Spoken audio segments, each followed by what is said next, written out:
This is 786 Motorsport, and today I'm doing a sound test. 2-stroke versus 4-stroke. Let's get it. 4-stroke startup.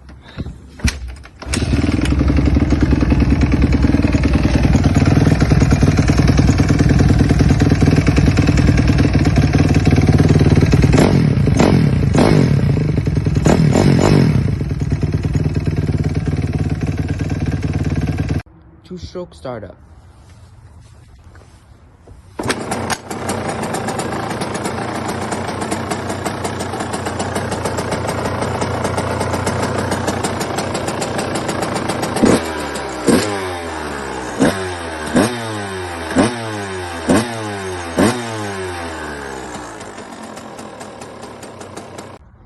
Thank you for watching. Comment down which bike you think sounded better. Like, follow, and I'll see you next time.